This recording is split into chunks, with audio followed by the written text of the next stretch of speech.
All right, welcome back to a new TouchDesigner tutorial. We're finally back, and we're gonna start with some lovely pops experimentation. And yeah, these are a selection of experiments that I've done the last 2 months or so. And yeah, in this video, we're gonna look at the first 5, and the next one, I'm probably gonna look at the next 5. Just keep in mind, these are my first experimentations, so I think you can take a lot from this, but also on the other hand, please be aware that I'm also still learning these, and there might be better or other ways to do things or to approach things, but I still think you can take quite a lot from these. So also please keep in mind these aren't like necessarily finished products. It's more about the workflow and yeah, just kind of getting the hang or an idea of what pops are about. So yeah, pops are definitely absolutely amazing. You're gonna need the 2025 version for this, the experimental version. But yeah, I highly recommend trying these out. It's a lot of fun. And yeah, without further ado, let's just get started. So we're gonna start with this Flowfield up here. I'm not gonna go much into the render. We're gonna use a render system in each one of these examples, but mainly it's literally just a geo and a camera, sometimes a light, sometimes I'm using a Phong or line material, and then I don't really use post-processing in these examples. But yeah, just make sure you always set up a render network. But really, the workflow here with pops isn't that different from working with SOPs. We're just working in 3D as well, but it's all on GPU. And yeah, we're gonna work a lot with the copy pop because it's one of my favorites so far, along with some others, because it's super powerful and it's very similar to instancing actually. Yeah, I'm gonna talk about that a bit more. For now, I'm just gonna go ahead and delete this and we're gonna start this from scratch. So I'm gonna add a line pop up here.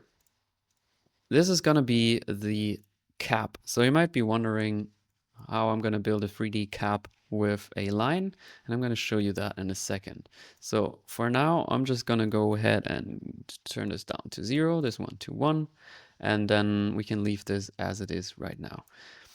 I'm gonna add a revolve pop, and it's actually a really cool pop because what we can do here is we can change the axis to Y, and then basically it creates a 3D mesh based on this line, and you can see how that behaves once we change the position. So I'm going to change the position here. We could technically also change the position here, and you can see what that does. So I'm just going to keep it at 0.5. I'm just going to home this here. And I'm going to add a transform because I actually want to make this a bit smaller. So I'm going to go down to the uniform scale to 0.1, and I'm going to move this up by 0.25, and we're going to add another line down there. So I'm going to add another line and go to points. I'm going to have 0 here, and then we want to have minus 0.5 and 0.25. That's what I mean.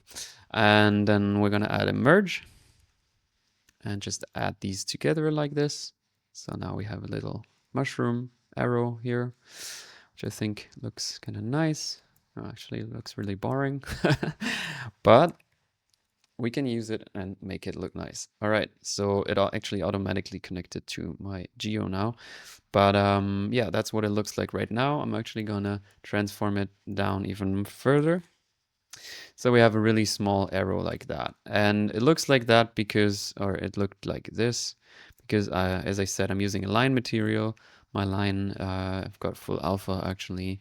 Line width is 1 and 1. So that's why it looks like this, but you can make it look whatever you want it to look like. All right, now comes the interesting part. So far, we've literally just built an arrow. So I'm gonna add a grid. And on this grid, I want to have 25 by 25 rows and columns. And that's kind of all I have to do here. I'm just going to turn on wireframe so you can see this is a nice grid. It sometimes looks a bit weird, but that's like lines are missing, but that's not actually the case. It just looks like that because of the dimension indicators there. Anyways, I'm gonna add a noise here. And I'm gonna actually bypass that for now. And what we're gonna do here is add a copy. I told you this is one of my favorites because I already loved instancing before and now it's instancing on steroids. There are some issues about this. Not really issues, but I would say there's reasons why we would still use instancing. And mainly, as far as I know, it's because of the the load on the GPU. As far as I heard, instancing is faster on the GPU.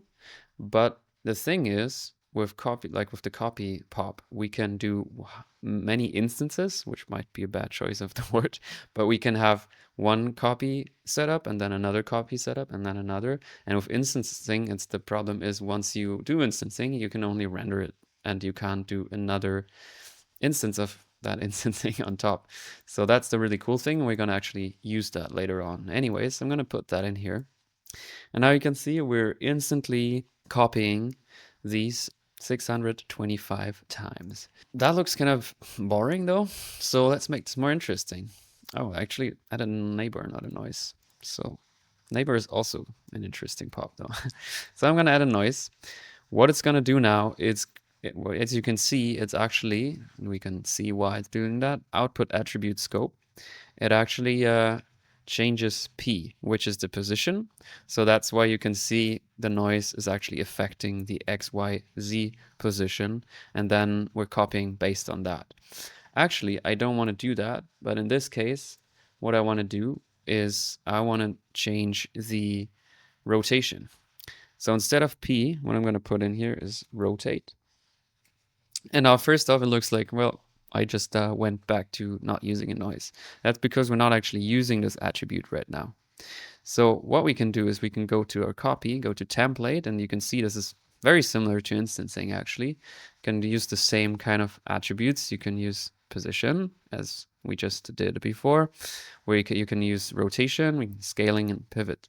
We can also rotate to vector. We're going to look at that later on. So I'm going to turn on rotation, and let's set this to rotate.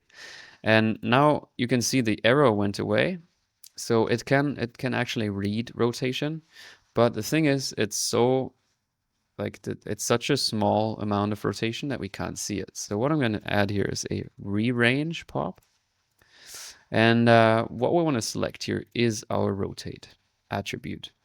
Right now, it's just going from 0 to 1, and that's very little, of 360 degrees, 1 degree, you can basically not see. So we can change this here to 360, and now we can see our nice flow field. Now what we can also do is we can go to our noise and animate this. So I'm going to type in on the 4D, because now we have 4D, right? Before it was just like on the tops, we just had like X and Y, or U and V, and then the third one, the Z one, would actually be sort of one dimension higher, you could say. But now we actually want to animate the 4D because X, Y, and Z are basically being used, if that makes sense. So absTime.seconds times 0.2. And I'm not saying you can't also animate these, but like for the desired effect, we're going to use 4D here. So you can see that move nicely. We can also make this like stronger, maybe go up the period. That's actually a really nice effect, right? And yeah, there you go. That is basically what we're going for in this first thing here. So really what we're always doing is we're creating something, whatever it is, or we're just using something like a sphere. We're going to look at that more. Anything that we're going to be copying. So it's really similar to instancing. And then we're just kind of creating a channel, or in this case, attributes, which are then determining how these copies are behaving or how they're being copied. And yeah, this is really cool because it's also in 3D. So maybe we just have a look here. So you can see these are actually rotating in all 3 dimensions. So it's not just a 2D flow field, but a 3D one. And yeah, it's really quite simple to do. So let's move on to the next one. Cool. So in the next one, again, we're going to use this kind of copy instancing. And here we're going to do what I quickly already mentioned. We can do several sort of instances of copying. So let's just get rid of all of this.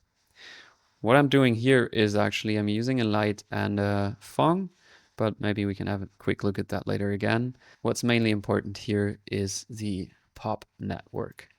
So I'm gonna be starting. So before I actually start, let me quickly explain what we're doing here. So basically want to do something like this, where we're moving through a kind of tube, and then we're using that tube to create instances. So it kind of seems like they're kind of moving towards us and we're kind of flying through. I mean, right now they're really quite extreme, like extremely distorted and wobbly. But again, we're not really creating a final artwork. I'm just showing you techniques. So we can create a pattern pop just as we would create a pattern chop. And actually, let's just use a pop to chop here to see what we're doing. So we got 3 dimensions. We can set the parameter size here. So I'm going to set the first 2 ones to 0 because we're just interested in the Z one. So I'm going to change that to ramp. Now you can see we're moving from 0 to 1 here, just as we would in a pattern chop. Now what I want to do is just kind of map these. So I can map these to -20. So we're moving -20 back in space and then up to 1. So we're going to come back to this later on. One thing we also want to change here is the number of points. So now it's just going to be 10 sort of quote unquote instances that we're creating, or copies would be a more fitting word. So I'm going to create a torus here. And I'm going to change the radius here to 0.2. So it's more like a thin torus. And we don't really need to change anything else. Well, you can actually change to z-axis. That's important. So yeah, that's about it. Now again, let's use the copy pop and use this as the second input. So now you can see already, wow, cool. Based on this first pattern here, we are actually creating these rings, toruses. So, I mean, this could also be a line, but I feel like with a pattern, you're a bit more in control. But you could also just use a line, but I did want to show the pattern. Next step here is that I want to add a sprinkle. It's another really nice pop. You probably already know this from the SOP world. Basically, it's randomly distributing points over whatever input we're giving. Well, not quite whatever input, because it's, I think as far as I know, it's got to be a mesh. It can't be points because you can't distribute points on points. Anyways, this is what it's doing, but I want way less because we're going to use this as the base for another copy setup. So I'm going to go down with the number here, like the amount, to 50. And now we just got some random points and it barely actually looks like torus anymore. But the main idea about the toruses is that we kind of can move through and there's like an empty middle part. So I'm gonna add a sphere, frequency of 3, don't actually need that many points. And that's kind of all I have to do here. Then again, I'm gonna use a copy pop. And we're going to look at this again in a second, but for now, I'm just going to use the sprinkle as it is. So now you can see, and this is kind of what I was talking about before. It's really cool that we can now, we have basically what we could do with instancing as well, but then we can do the same thing on it again. So we're kind of just instancing a second time. And now I'm going to use another sprinkle. And with this sprinkle, I want to have 200,000 points. And now I'm gonna add a line and we're gonna just do another round of copying. So on this line, I don't know why it connected now, but I just want this to be 0.3 high and starting at 0. So this is what it looks like. And then I'm gonna add a copy again here. And I'm gonna put that in here. So now it looks a bit extreme, but basically on every point that we have here, we added a line. The cool thing is what we can do now is that we can go to template and we're going to add some more stuff here, but we can also template rotate to vector and then do +y. And it looks very messy right now, but we're going to come back to that in a second. You're going to see why this is cool. You better find this cool. So I'm gonna add a noise in here, similar to what we did before, but I don't want to change the P again. But instead, I can also just we change the output attribute scope here. We can also just change the noise here to scale. So basically we now created a new attribute, and this is scale now. And now I'm gonna add a rearrange. And first off, I'm gonna go to my template here, turn on scale, and just select scale. So it already works really nicely. It scales all of these copied spheres based on the noise here. So based on these values. So these are points, right? But these points carry attributes. So each point carries a scale attribute, and this scale attribute is random based on the noise. So if I were to now change the seed, you can see the scale changes. And now with the rearrange, we can now select scale, and then we can change, like, determine how much of, like what kind of scale we want. So basically I'm gonna do 0.1 to 2. And now also we can change the period or whatever. And we could also animate it. Right now what we got is we have a noise size of 3, which means we have a different value for X, Y, and Z, or yeah, for scale 1, 2, or 3, we could say. And that means that these are not proportionally scaled. If we want them to be proportionally scaled, we could set the noise size to 1, and now they're always going to be a nice proportional sphere. Whatever floats your boat here. I think in this case I'm just going to go with this, and I might want to animate this again. So there you go. So I think that's kind of cool. And then we might want to do a similar thing here. So after my sprinkle, I'm just gonna kind of do the same thing as I did here. Just copy it. But in this case, we no, actually it's very similar because we also want to have the scale. So I'm just gonna put that in here as well and select scale here too. So now you can see all of these lines are also scaled based on the noise. So we could make this stronger so you can see the effect more, but that makes it look really quite funky. So again, we could have 3 different ones. Maybe in this case, that's actually nice. And now again, from the range, we might want to change this maybe to 0.3 so they're not as small. We could even go way higher to like maybe 5 or something. And why they're like fading out there is not going to be the case for you, is because I've turned on fog. So fog linear, and then you just kind of find a nice sweet spot. So if you move too far, yeah, I'm going to show you why I'm doing that now, actually. So let's move back to our pattern, because what I want them to do is now move towards me. So I'm going to use the ramp, and like we have a phase parameter. So now I can change the phase here. And we're gonna see that better if I actually just animate it. So again, our beloved absTime.seconds times minus 0.1 I'm gonna do. And you can see now, oh my god, it's like going crazy. That's because it's moving through the noise so much. So what we can do is we can scale down our noise. Maybe 2.2 here, and then also scale down this noise.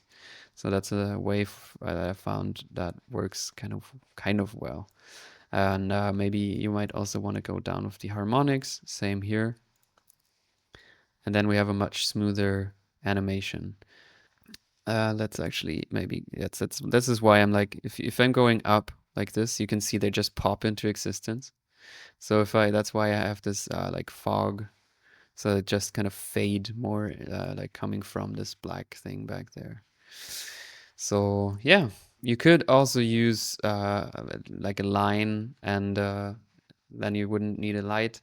You're really free to do that as well, because we're actually using a line here. So it doesn't really matter that much. With a line, you have different controls. But yeah, basically we're doing copying 3 times, and I think even though the end result looks a bit odd, I think it's a really, really powerful, cool thing to be able to do. It's actually what I always wanted, is to be able to have instances after instances after instances. So now we have that. So Mr. Electronaut is very happy now.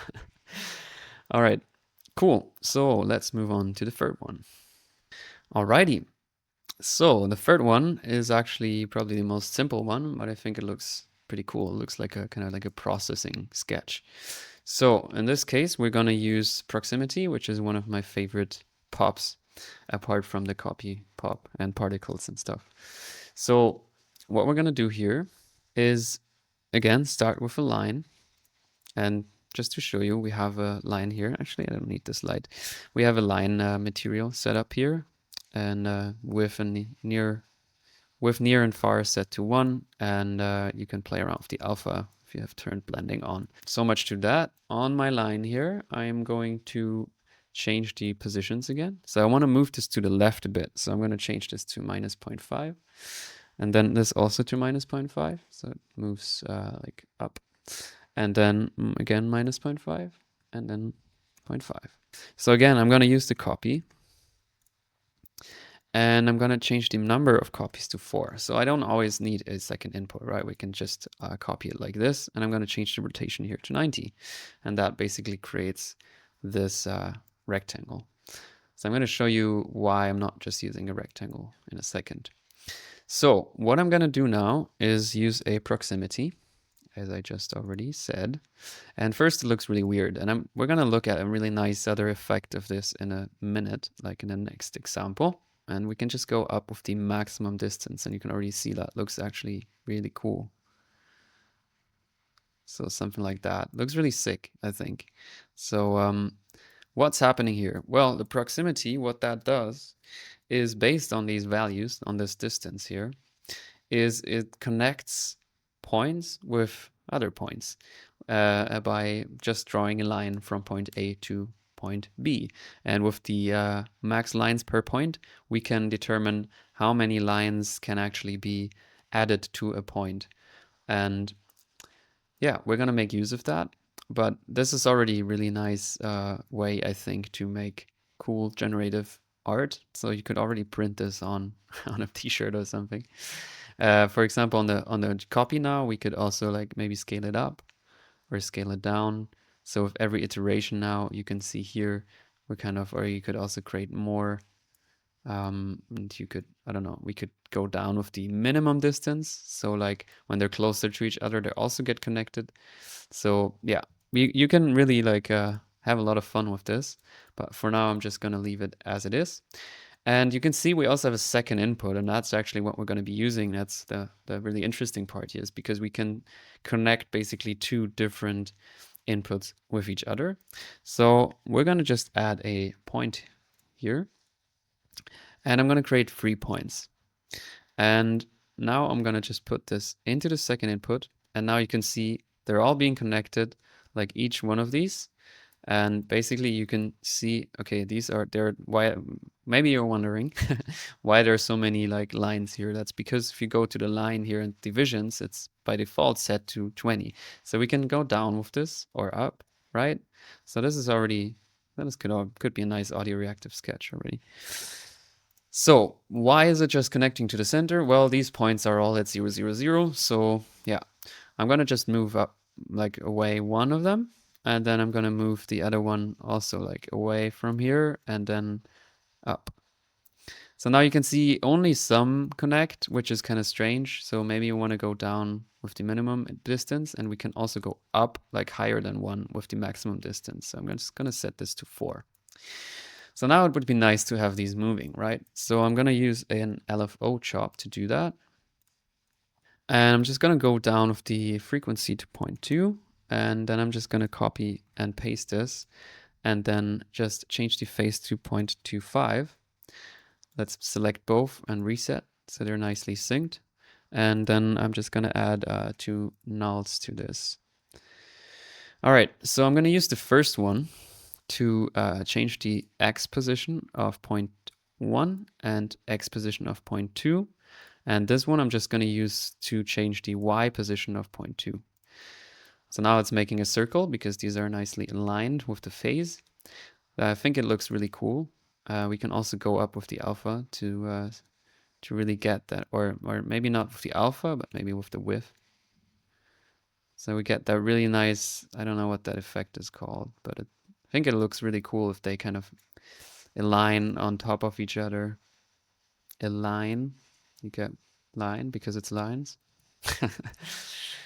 Didn't you miss these really, really bad jokes?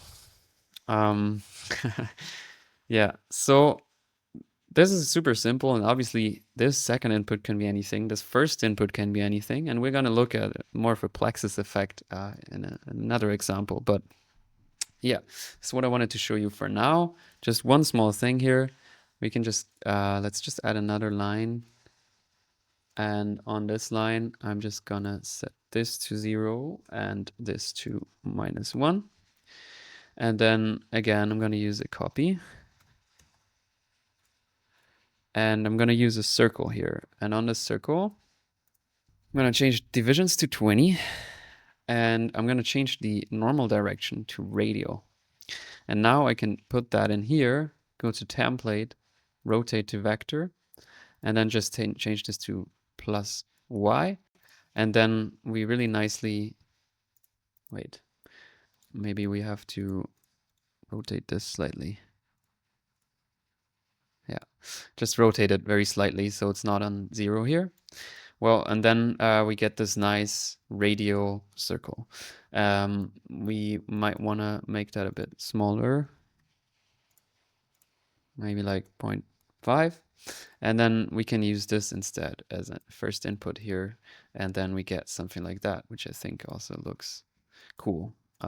Yeah, nothing too fancy, but I just wanted to show you mainly this radial thing, because I think it's a very, very useful feature to have this normal direction radial. And then we can use that to rotate our vectors. I think that's a very cool feature.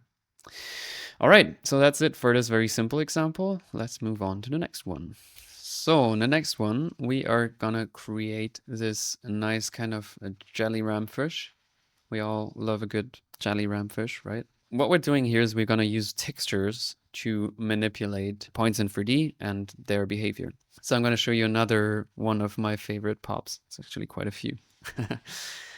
All right, we are going to start with a point generator. And this is actually also a very cool pop, because what this does is actually just, it kind of fuses different pops into one, because we could create a sphere and then use like a sprinkle or something to not, or something. We could use a sprinkle pop to create points. But what we can do here is just select the shape, and then it's automatically distributes a number of points on here. So what I want to have here is actually 100,000 points. And I don't want them to be on a sphere, but in this case, just a circle lying flat, so ZX.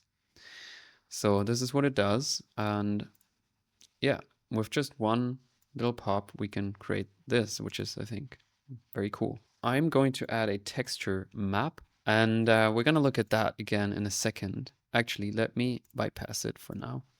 What I'm going to add now is the lookup texture, and that is such a cool operator, actually. So basically, the idea now with this is that we are using a texture to manipulate first just the position of the points here. So how can we do that? Well, first we need texture coordinates, basically. So we can do that with the texture map. So I'm going to turn that on again, and you can see it creates this attribute called text here. And we can middle mouse click also to see what kind of attribute this is, because there are different types of attributes. So basically, let me show you here if I add an attribute. So here you can create any kind of attribute that you like. We have we can create a custom one. We can create normals, color, texture, scale, line width. These are kind of already given to us. So if I go to color, I don't really have a choice here anymore, but already everything's kind of predetermined. With custom, I can create my own attributes. So attributes, as I already quickly mentioned, are basically something like an information that a point can hold. And in this case, we are creating a, like you can see down here, the kind of attributes that we are holding right now. So here it's position and normals. So I could, for example, if I were to turn off normals, like none, you can see the n disappears. So here you can always see the new attributes that are being added by this operator. So in this case, it's text. So text is has free values. It's a float free. So X, Y, Z, basically. And we want the texture sort of that we're creating now in a second to be added like kind of from above. That's going to make more sense in a second. But basically, we are looking for the y-axis right now because the whole thing is on the y-axis, right? So now what we want to use here is not the position, but the text. So I'm just going to use all three of them, even though actually we kind of only need the first two. And then we are working, not like, we can actually work with sort of free channels here, RGB, right? But in this case, we're just going to work with monochrome. So I'm going to turn on off, actually we can work with RGBA, not just RGB. But I'm going to turn off GBA, and we're just going to work with one channel. And let's just create that so you get more of a sense of what's happening here. So I'm going to create a ramp and change that to circular. And what's very important here is that we change the pixel format to 32-bit float. Actually, this could just be mono, but what's important is the 32-bit, or 16 could also be, but yeah. The resolution doesn't matter too much. We still might want to go a bit higher. I don't actually know if that makes much of a difference. On our ramp now, I want to change this to be sort of in the center. If you want to be exact about it, you can open this up and just do 0.5 here, but it doesn't actually matter too much. So we can change the interpolation to ease in, ease out here. And I'm going to change the period to 1.5. And then I want to animate that in a second, but for now, I'm just going to add a null here. And on this null, well, this null I'm just going to call text height. All right. So now on our lookup text, so let me actually first just connect that here so we can see it better, see it rendered. Again, here I'm just using a Phong and a light and positioning the camera, nothing fancy. So on my lookup text now, I'm going to use the text height as my top. And output attribute scope, I'm gonna actually create one. So again, as I showed you, I could add an attribute pop before and create the attribute there and then use it. But now I'm just gonna create it on the fly, which is actually really cool. So I'm gonna just add a height attribute here. And now you can see if we move in again, height is now being created there. So actually you might be wondering, why is nothing happening? Well, because we haven't actually used the attribute yet. So let's do that now. And I'm going to add a transform. And you might have noticed the weight attribute that we have here, which is actually really, really cool. What we can do now, we have drop down here. We can just select height because we've just created that. So if I were to bypass this, now it shows me an error because it doesn't find the height attribute because it wasn't created yet. So I'm going to turn that off actually for a second. Normally when I create, like if I change anything here, it's going to affect all the points, right? I can move them up and down. I can rotate them, whatever, scale them. Actually, the scaling doesn't really change anything here right now. But yeah, it's going to affect all the points at the same time. Now with the weight attribute, if I turn that to height, now if I change it to up, or like to go up or down, you can see that really nicely. It only, like, it affects the points based on the values of our texture. So wherever it's white, it's going to affect it way more. Like if it's 1 here, it's going to affect it, like let's say it's 0.5 here. Okay. If the value here is 1, so white, then it's going to affect the points position, the Y position right now, fully, so by 0.5. If it's black, it's gonna not affect the position at all, because it's basically a multiplication, you could say. It's this value times this value in a way. Now, if I were to animate this, for example, let me just do that. We can now see that it kind of looks like a jellyfish, and I think that's really, really cool. So this could be any texture now, and you kind of might see already the power of that. And we can't only transform it, we can also do more with these attributes, but we're just going to look at transformation for now. Let's just keep on going with this so you kind of get more of an idea of what this is about. So I'm just going to kind of copy the same thing again. Again, we're going to use a lookup texture, and we're going to use text 0, 1, and 2. And then again, we're just interested in one channel here. And then I'm just going to copy actually this ramp. And I'm going to call it text scale. And in this case, what I'm going to do is just add a noise and put that into the second noise. Let's just use noise. And yeah, might want to go down with the offset here. I don't know. It's fine like that, I think. So let's put that on here as a top. Now let's add another transform. Again, let's use the weight attribute that we actually haven't created yet. So in this case, I'm just going to call this scale. And then now I have scale here to drop down. And now I can change the uniform scale here. So it's quite extreme right now. So maybe on my noise here, I want to go down with the amplitude. But I think it looks pretty cool. This is just, again, one example of how to use this. But I think it's kind of nice. We might want to, for example, add noise here as well. So after my ramp, I can add noise. That's quite strong. So maybe I want to go down with the amplitude. Maybe actually I also want this to be like multiplied instead of added. Looks even more interesting. And then maybe period 1 harmonics, period 2 harmonics. 2 is fine, yeah. Let's animate it here. And now you can see how that works. And now you can maybe get a sense of how fucking cool this is. We could add a noise here as well, like noise in the 3D, like pop noise. But the only thing I'm going to add here now is just a sphere, because I actually want this to look a bit more like sphere, like balls, like little tiny balls. It always feels wrong to say that, like tiny spheres. So I'm gonna just use spheres transform. I'm gonna make these very, very small, so like maybe 0.0024. And now again, I can use a copy to just use this as a base. And then now these are more like bigger spheres. So I could also go up with this. I might want to go to my sphere, go down to frequency, maybe to 2, otherwise it's going to be very heavy.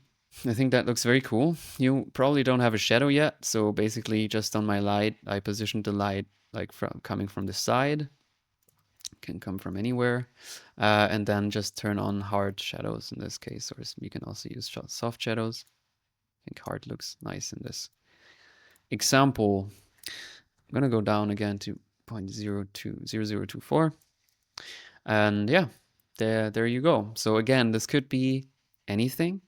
This could be any kind of texture. Right now it's very simple. This could be an image as well, and we're going to look at that in the next video as well. And on my texture map, again, it's very important first off that I even have this, because otherwise we don't even have the text. You can see like it doesn't work because it can't find these textures. And then also it's important, if I were to set this to the default, like the z-axis, you can now see it's like kind of just, it's almost like it's looking on the picture from the side. And in this case, we want to look at it from above and just kind of, yeah, rotate it in the right direction. So it's got to be the y-axis here. You can also play around with whatever surface you're using. So we could technically use for example, box, but you're going to see, well, it's like it works on the top, but then it's kind of has the same issue we just saw. We could also use a sphere. but yeah, it doesn't work that well in this example. But yeah, you can also play around with different things here. We just make sure it's point, because in this case we're working with points. But I think this is also kind of interesting, right? This is more abstract, but it looks kind of cool as well. But yeah, I'm just gonna keep it like that. And yeah, let's move on to the next example. Alrighty, last one is gonna be this Plexus example. So I already showed you the proximity. We're gonna look at that again. But what we're also gonna look at here very briefly is a little feedback system, which is for me very, very exciting that we have feedback now in 3D. And yeah, I'm sure there's gonna be quite a lot of tutorials coming on that in the future. But yeah, this is just a very simple example. Again, we just have a line mat. We actually have points and lines turned on. That's why we kind of get this nice plexus effect.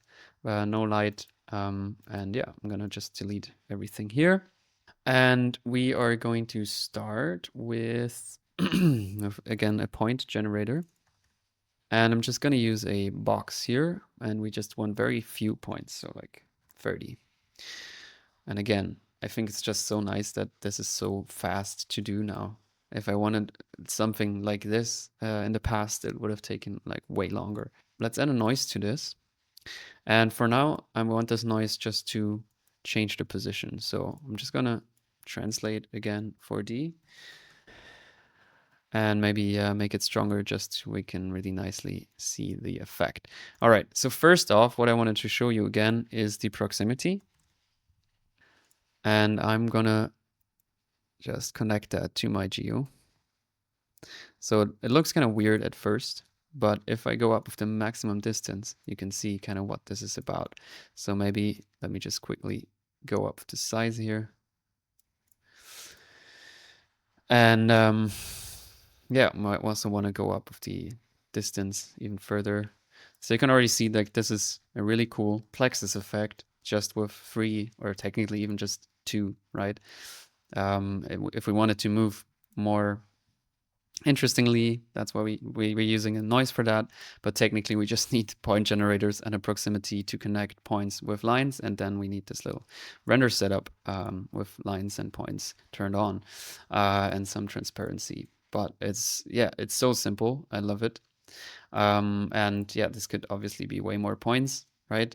And then yeah, we could almost like visualize this kind of, you've probably seen like large language models being visualized with these kind of connection points. You could even do something like that. I think it's very, very cool that we can do this so easily. But yeah, I'm gonna show you a bit of a different thing now. So I'm gonna put this proximity here at the end. I'm gonna bypass it for now. So this noise, I'm just gonna leave this turned on. Yeah, we're gonna look at this. So I'm gonna add a sphere. And again, we're gonna be copying because it's just so much fun, right? I'm gonna go down with the frequency to 1, and I'm gonna add a copy to this. Then we're gonna put that in here, and now we got our copies.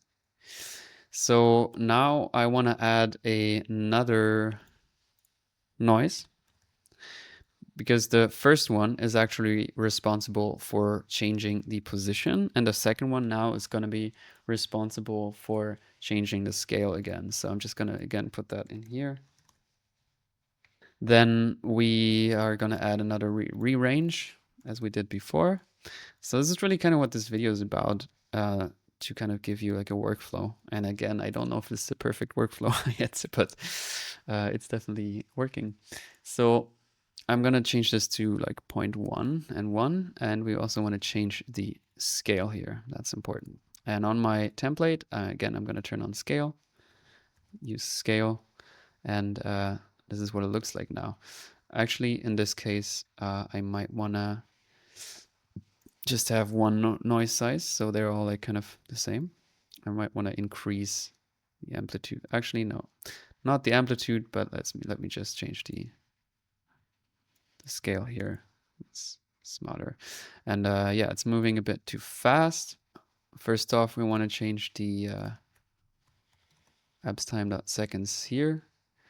And then here, might want to go down with the harmonics. Something like that. It doesn't really matter that much because actually what this is just a starting point for the feedback system. So I'm going to add a sprinkle as we did before to just randomly distribute points on this. So I want like 2000 points. And yeah, again, I think it's just so cool how little operators you need to create something like that. Just gonna add a noise to, yeah, like, you know, kind of tear them apart a bit. So it doesn't look so much like spheres, but still they're kind of these clusters. That's why we're doing it, the whole sphere setup. And now we're gonna come to the interesting part, which is a feedback loop. So I'm gonna add a feedback pop. And again, we want to have a keyboard in, just like with feedback tops. I feel like it's kind of annoying that we have initialize and start, because now I have to drag it twice to have live.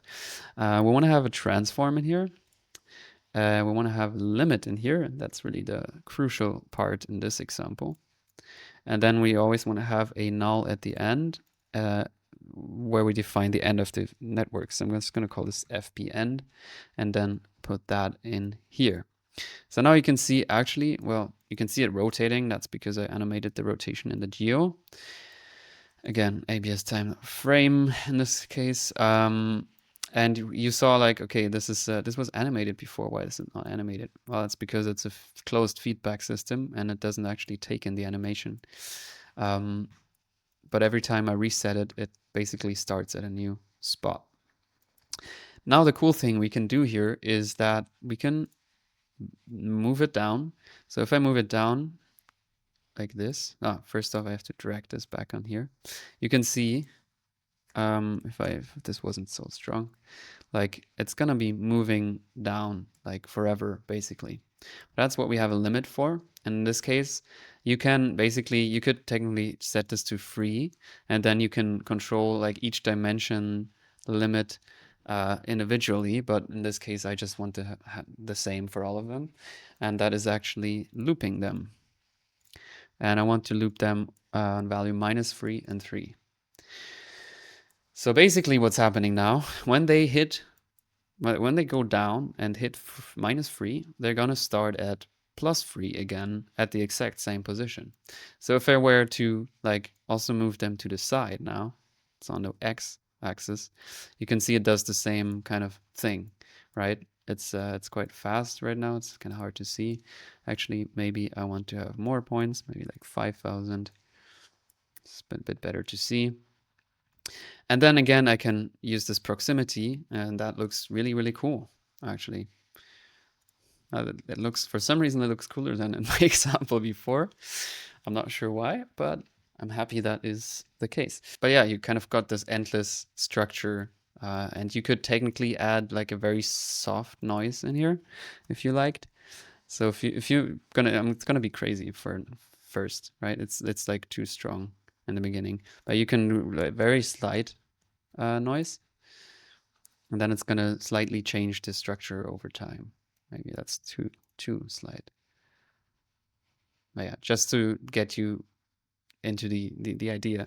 So basically, again, like just in the top world, just like in the top world, we have a closed feedback system, and you can kind of put anything in there that you like, and it's quite powerful. Yeah, that is basically it for now. Next video, we're gonna look at these other examples. So right now they were all kind of black and white. We're gonna also look at some colors next time. We're gonna look at some interactivity. We're gonna look at some audio stuff, and generally, I also experimented quite a bit with like using audio to manipulate or create pops. But for now, I think this is a good starting point. And yeah, you can also try merging these techniques. So for example, these two. Yeah, so very happy to be back. Very, very happy. I've really missed this. And yeah, thanks again for everybody who's supported me all through this long and very, very difficult time of my life.